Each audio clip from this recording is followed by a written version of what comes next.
आज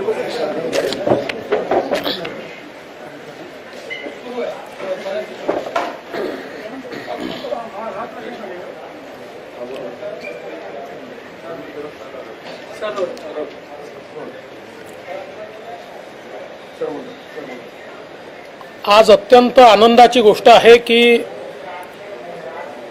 आमच्या सरकारने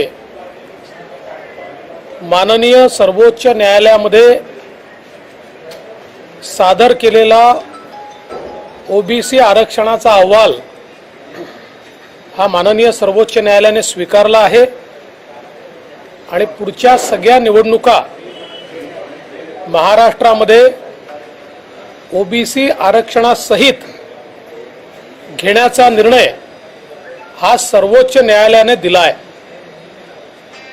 ओबीसी समाजाची ही फार मोठी जीत आहे, हा फार मोठा विजय आहे आणि गेले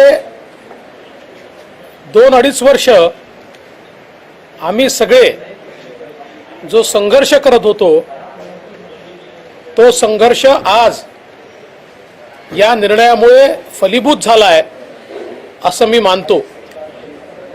खरं म्हणजे उद्धवजींच्या नेतृत्वातलं सरकार हे सत्तेत आल्यानंतर 13/12/2019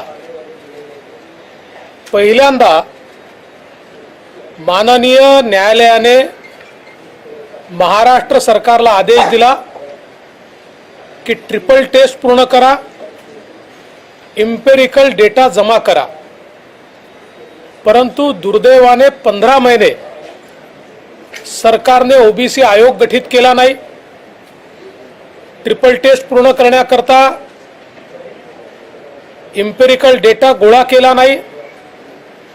या उलट 15 महिने सातत्याने सरकार केंद्र सरकारकडे बोट दाखवत होतं आणि महाविकास आघाडी सांगत होतं केंद्राने लोकसंख्या दिली नाही, केंद्राने लोकसंख्या दिली नाही। त्याही वेळी मी सातत्याने सांगत होतो की केंद्राच्या जनगणनेच्या आधारावर हे आरक्षण मिळणार नाहीये, तर सुप्रीम कोर्टाने जी ट्रिपल टेस्ट सांगितली आहे त्या ट्रिपल टेस्टमध्ये राज्याला डेडिकेटेड आयोग हा तयार करून राज्याला डेटा जमा करायचा आहे। हेही मी सातत्याने सांगत होतो की हा डेटा एम्पिरिकल डेटा आहे, हा सेन्सस डेटा नाही, जनगणनेचा डेटा नाही। त्यामुळे आपल्याला वेगवेगळ्या सॅम्पल्सच्या आधारावर एक्सटेन्सिव्ह सर्वे करून हा डेटा गोळा करता येतो। तरी देखील 15 महिने त्या सरकारने टाइमपास केला आणि 4 मार्च 2021 रोजी सर्वोच्च न्यायालयाने ओबीसी आरक्षण रद्द केलं, स्टँड डाऊन केलं आणि सांगितलं, त्यावेळच्या जजमेंटमध्ये त्या सरकारच्या संदर्भात लिहिलं आहे की हे सरकार ओबीसी आरक्षणावर गंभीर नाही, हे सरकार वेळ काढू धोरण करताय, केवळ तारखा मागताय। त्यामुळे आता जोपर्यंत ट्रिपल टेस्ट पूर्ण होणार नाही तोपर्यंत ओबीसी आरक्षण हे आम्ही स्थगित ठेवतो। लगेच 5 मार्च 2021 मी सभागृहामध्ये मुद्दा उपस्थित केला, ट्रिपल टेस्ट पूर्ण करावी लागेल, एम्पिरिकल डेटा जमा करावा लागेल। त्या संदर्भात तत्कालीन मुख्यमंत्री उद्धवजींकडे बैठक झाली। या बैठकीमध्ये राज्याचे महाअधिवक्ताही उपस्थित होते, लॉ सेक्रेटरी उपस्थित होते। मी पुन्हा एकदा त्यावेळेस सांगितलं की एम्पिरिकल डेटा जमा करण्याची जबाबदारी राज्याच्या डेडिकेटेड आयोगाची आहे आणि आपण मनात आणलं तर 2 महिन्यामध्ये हा डेटा जमा करू शकतो। त्यामुळे तात्काळ आयोगाची स्थापना करून हा डेटा जमा करायला त्यांना सांगितलं पाहिजे। पण दुर्दैवाने कुठली कारवाई करण्यात आली नाही। शेवटी एप्रिल 2021 मध्ये राज्य मागासवर्ग आयोग गठीत करण्यात आला, पण त्या आयोगाने मागणी केल्याप्रमाणे पैसेही देण्यात आले नाहीत आणि त्यांना कुठला स्टाफही देण्यात आला नाही। आणि जून मध्ये काही सदस्यांची त्याच्यावर नियुक्ती झाली। त्यानंतर साधारण 27 ऑगस्टला ऑल पार्टी मीटिंग मुख्यमंत्र्यांनी घेतली। त्या बैठकीमध्ये मी स्वतः पुन्हा एकदा हे सांगितलं की जोपर्यंत आपण इम्पेरिकल डेटा जमा करणार नाही तोपर्यंत हे आरक्षण आपल्याला मिळू शकत नाही। सप्टेंबर 2021ला पुन्हा बैठक झाली। मी त्याही बैठकीत हे सांगितलं की आपल्याला इम्पेरिकल डेटा जमा केला पाहिजे, जनगणनेच्या डेटाची आवश्यकता नाही। आणि मी मुख्यमंत्र्यांना उपमुख्यमंत्र्यांना विनंती केली की या संदर्भात राज्य मागासवर्ग आयोगाच्या अध्यक्षांची आपण चर्चा केली पाहिजे। आम्ही तिघांनी त्यांच्याशी चर्चा केल्यानंतर त्यांनी ती अनुकूलता दाखवली आणि त्यांनी सांगितलं की इम्पेरिकल डेटा आम्ही जमा करू शकतो, त्या संदर्भात आम्हाला योग्य ती व्यवस्था उभी करून दिली पाहिजे। आणि आत्ता आम्हाला मॅन्डेट जनगणनेचं आहे, ते इम्पेरिकल डेटाचं मॅन्डेट दिलं पाहिजे। परंतु त्याही नंतर अशा प्रकारे कुठलीही कारवाई करण्यात आली नाही। 3 मार्च 2022ला राज्य सरकारच्या वतीनं एक अहवाल हा सर्वोच्च न्यायालयाला सादर करण्यात आला। सर्वोच्च न्यायालयाने प्रचंड ताशेरे त्या अहवालावर मारले आणि त्यांनी सांगितलं की जो डेटा पहिले रिजेक्ट झालाय तोच डेटा तुम्ही देताय। या अहवालावर साधी तारीख नाही, याच्यावर सही नाही। आणि राज्य सरकार जे काही सांगताय, राज्य सरकारचे वकील सांगतायत की आम्ही मुख्यमंत्र्यांच्या उपस्थितीत अहवाल सादर केला, त्यांनी अहवाल व्हॅलिडेट होत नाही असं म्हणत त्यांनी तो अहवाल हा त्या ठिकाणी रिजेक्ट केला। त्यानंतर आयोगाने स्वतः 9 मार्च 2022ला एक प्रेस नोट दिली आणि त्या प्रेस नोटमध्ये हा अहवाल आम्हाला माहितीच नाही, आम्हाला कन्सल्ट केलेलं नाही, अशा प्रकारची माहिती त्या ठिकाणी दिली। आणि 4 मे 2022ला 15 दिवसामध्ये निवडणुका जाहीर करण्याचा त्या ठिकाणी सर्वोच्च न्यायालयाने आदेश दिला। बांठिया कमिशन, त्यानंतर डेडिकेटेड कमिशन हे त्या ठिकाणी नेमण्यात आलं। या कमिशनचं काम सुरू असताना काही त्रुटी लक्षात आल्या, त्यावेळेस मी त्या त्रुटी लक्षात आणून दिल्या होत्या। तदनंतर कमिशननी चांगलं काम केलं आणि जवळजवळ 94,000 त्या ठिकाणी समन्वयक नेमून त्यांच्या माध्यमातून हा सर्व्हे पूर्ण करण्यात आला। मी स्वतः आमचं सरकार आल्याबरोबर या संदर्भातली बैठक घेतली।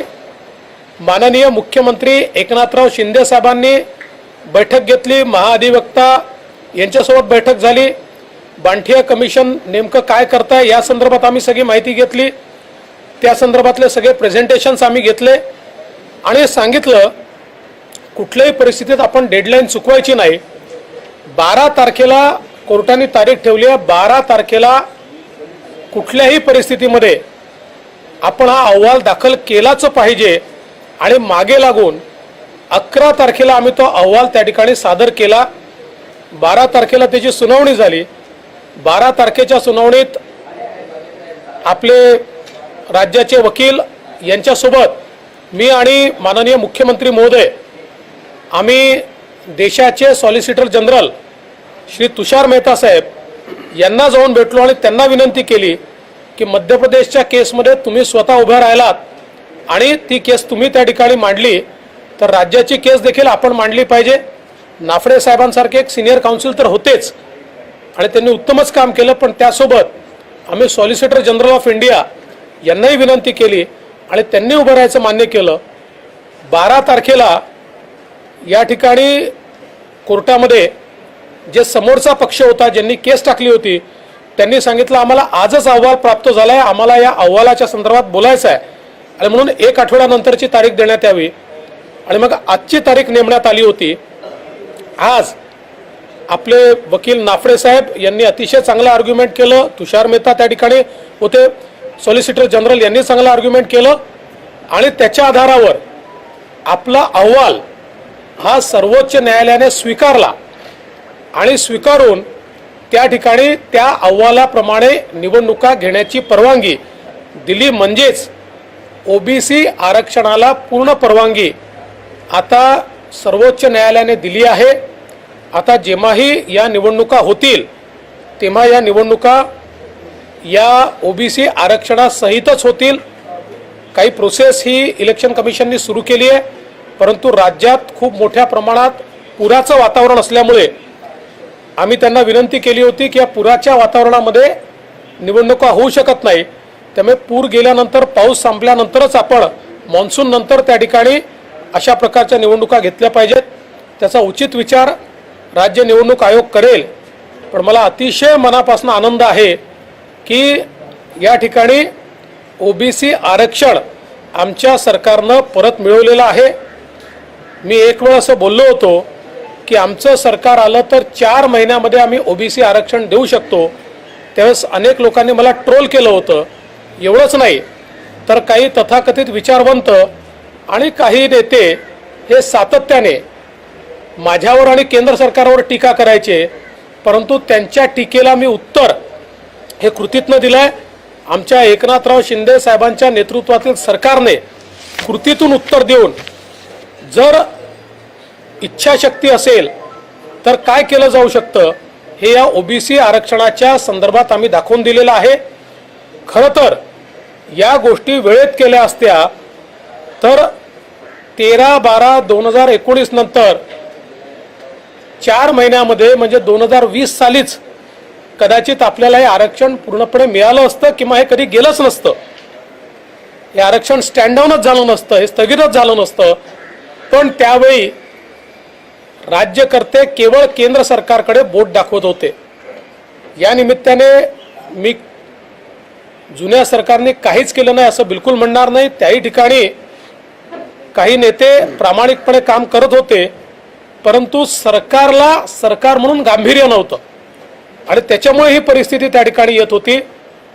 या ओबीसी आरक्षणाच्या लढाईमध्ये ज्या ज्या लोकांनी सहभाग दिलाय, ते प्रशासनाचे असो, ते आमचे ज्येष्ठ वकील असो, किंवा महाधिवक्ता असो, किंवा या ठिकाणी आपले सॉलिसिटर जनरल असो,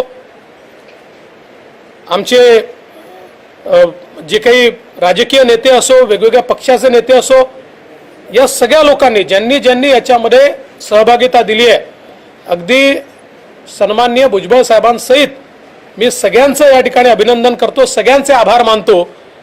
आणि आता आपला प्रश्न बहुतांशी सुटला आहे, पण हा पूर्ण सुटलेला नाही आहे। कारण सर्वोच्च न्यायालयाने दिलेल्या निर्णयामुळे जरी ओबीसी आरक्षण पूर्णपणे मिळालं असलं तरी 3-4 जिल्ह्यांचा प्रश्न हा गंभीर राहणारच आहे। त्या संदर्भात काही ना काही विचार आपल्याला भविष्यात करावा लागेल, तो सगळ्या पक्षांना मिळून करावा लागेल, त्याचाही विचार आम्ही करू। पण आता मात्र ओबीसी राजकीय आरक्षण हे या ठिकाणी मिळालं, त्याबद्दल मी समस्त ओबीसी समाजाचं अभिनंदन करतो। आणि ओबीसी कल्याणाचा आमचा अजेंडा, बहुजन कल्याणाचा आमचा अजेंडा आणि गरीब कल्याणाचा आमचा अजेंडा हा असाच पुढे आमच्या या महायुतीच्या सरकारमध्ये आमचे मुख्यमंत्री एकनाथराव शिंदे यांच्या नेतृत्वात सुरूच राहील, एवढंच या निमित्ताने सांगतो। ओबीसी के आरक्षण को लेकर जिस तरीके से राज्य सरकार, पिछली राज्य सरकार लगातार आयोग नहीं गठित कर रही थी, आपने उसमें त्रुटि भी बताई और इस सरकार ने ओबीसी आरक्षण दिया, कैसे देखा? मुझे इस बात की बहुत खुशी है कि हमारी सरकार ने ओबीसी आरक्षण फिर से लागू करवा लिया है। उच्चतम न्यायालय ने आज उसका फैसला दे दिया है। हमारी सरकार ने जो रिपोर्ट सुप्रीम कोर्ट को सौंपी थी, सुप्रीम कोर्ट ने उस रिपोर्ट को स्वीकारा है। महाराष्ट्र में फिर से ओबीसी आरक्षण लागू हुआ है। 13/12/2019 को पिछली उद्धव जी की सरकार को उस समय सुप्रीम कोर्ट ने कहा था कि डेडिकेटेड आयोग तैयार कीजिए, एम्पिरिकल डेटा जमा कीजिए, ट्रिपल टेस्ट पूरी कीजिए और उसके बाद आप आरक्षण लागू कीजिए। 15 महीने जब उस सरकार ने कुछ नहीं किया तो सुप्रीम कोर्ट ने ओबीसी आरक्षण स्थगित कर दिया। उसके बावजूद सरकार लगातार समय पास करती रही। पहले तो कमीशन नहीं बना, कमीशन बना तो उसको स्टाफ नहीं दिया, कमीशन काम नहीं कर पाया, एक फर्जी रिपोर्ट, मैं फर्जी इसलिए कहूंगा कि सुप्रीम कोर्ट ने उस पर बहुत स्ट्रिक्चर्स पास किए। इस प्रकार की एक रिपोर्ट सुप्रीम कोर्ट में दाखिल की गई, जिस रिपोर्ट को सुप्रीम कोर्ट ने नकारा और उसके बाद राज्य के ओबीसी आयोग ने कहा यह रिपोर्ट हमने तैयार ही नहीं की है और हमको इस रिपोर्ट की कोई जानकारी नहीं है। मुझे ऐसा लगता है कि उसके बाद लगातार हम ये कह रहे थे कि इसमें जनगणना की आवश्यकता नहीं है, ये सेंसस का विषय नहीं है, ये इंपेरिकल डेटा का विषय है। एक साइंटिफिक स्टडी करके जो निष्कर्ष निकलते हैं, ऐसा इंपेरिकल डेटा हमको देना है। 2 महीने में सरकार वो कर सकती है, लेकिन सरकार लगातार टालमटोल करती रही। अंत में सरकार ने बांटिया आयोग तैयार किया और हमारी सरकार के आने के बाद हमने तुरंत उस आयोग से निवेदन करके उचित समय में उसका साइंटिफिक डेटा उसको कोलेट करके, उसको क्यूरेट करके, वो जो कोई रिपोर्ट तैयार हुई उस रिपोर्ट को हम लोगों ने सही समय पर सुप्रीम कोर्ट में दाखिल किया और उस पर आज सुनवाई हुई। उस रिपोर्ट को सुप्रीम कोर्ट ने स्वीकारा और उसके माध्यम से सुप्रीम कोर्ट ने महाराष्ट्र में ओबीसी आरक्षण वापस बहाल कर दिया। मैं सुप्रीम कोर्ट का आभार व्यक्त करता हूं, सभी ओबीसी समाज का अभिनंदन करना चाहता हूं। उनकी लड़ाई थी, हम लोग लड़ रहे थे, साथ में लड़ रहे थे, इस लड़ाई को हमने जीता है। और साथ साथ जिन लोगों ने, चाहे वो हमारे सुप्रीम कोर्ट के वकील हो, चाहे सॉलिसिटर जनरल हो, चाहे आदरणीय नाफे साहब हो, या हमारे राज्य के महाधिवक्ता हो, हमारे सारे अधिकारी हो, या जो राजनेता जिन्होंने इसमें कॉन्ट्रीब्यूट किया है, ऐसे सब लोगों का मैं आभार व्यक्त करना चाहता हूं। ज्या प्रकारे तुम्ही म्हटलं की जो शब्द तुम्ही दिला होता ओबीसीचं राजकीय आरक्षण आम्ही पुन्हा मिळवून देऊ, त्या प्रकारे तुम्ही मिळवून दिलेलं आहे। मात्र आता एक श्रेयवादाची लढाई सुरू झालेली आहे। विरोधी पक्षनेते अजित पवारांनी असं म्हटलेलं आहे की महाविकास आघाडी सरकारने जे प्रयत्न केले त्या प्रयत्नाला अखेर यश आलेलं आहे, हा महाविकास आघाडी सरकारचा विजय आहे। मला असं वाटतं की हेच शहाणपण महाविकास आघाडीला 13-12-19 आलं असतं तर 2 वर्षात झालेल्या सगळ्या निवडणुका, काही जिल्हा परिषदांच्या झाल्या, काही नगरपालिकांच्या झाल्या, काही महानगरपालिकांच्या झाल्या, ओबीसी आरक्षणाविना झाल्या। हे पाप कोणाचं आहे? महाविकास आघाडीचंच ते पाप आहे। त्यामुळे हे शहाणपण जर योग्य वेळी केलं असतं तर ही वेळच आली नसती। तथापि मी तर हे म्हणतोच की आमच्या सरकारने हे पूर्ण केलं आहे, पण मागच्या सरकारनेही त्याची सुरुवात केली असल्यामुळे निश्चित आम्हाला याच्यात श्रेय घ्यायचं नाही। आमच्याकरता श्रेयवादाची लढाई नाही, ज्याला श्रेय पाहिजे असेल त्यांनी घ्यावं। आम्हाला या गोष्टीचा आनंद आहे की आमच्या सरकारने ओबीसी आरक्षण बहाल केलं आहे। काही महापालिकेच्या निवडणुका रद्द करण्यात आलेल्या होत्या, काही महापालिकेच्या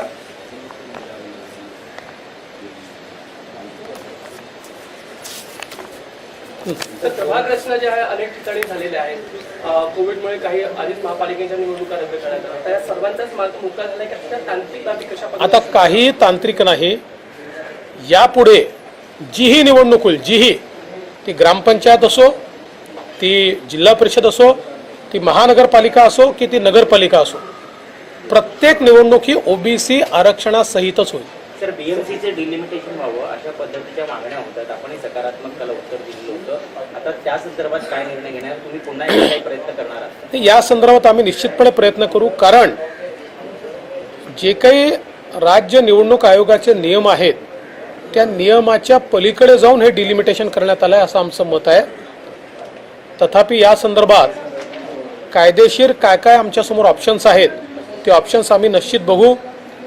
राज्य निवडणूक आयोगासोबत देखील आम्ही चर्चा करू आणि मग त्या संदर्भातला उचित निर्णय आम्ही घेऊ। आपने जब वादा किया था कि 4 महीने में मेरी सरकार आएगी तो आरक्षण दूंगा, लेकिन तब आप बहुत ट्रोल किया गया, उस वाकई के बारे में बताइए। लगातार सोशल मीडिया देखिए, चूंकि सुप्रीम कोर्ट क्या कह रहा है ये पूरे तरीके से मैं समझ रहा था और मेरे ध्यान में ये आ रहा था कि सरकार तत्कालीन ये बिना किसी कारण के केंद्र सरकार की ओर उंगली दिखाकर सेंसस डेटा मांग रही, जबकि सुप्रीम कोर्ट डेडिकेटेड आयोग ने तैयार किया हुआ इंपेरिकल डेटा बोल रही है।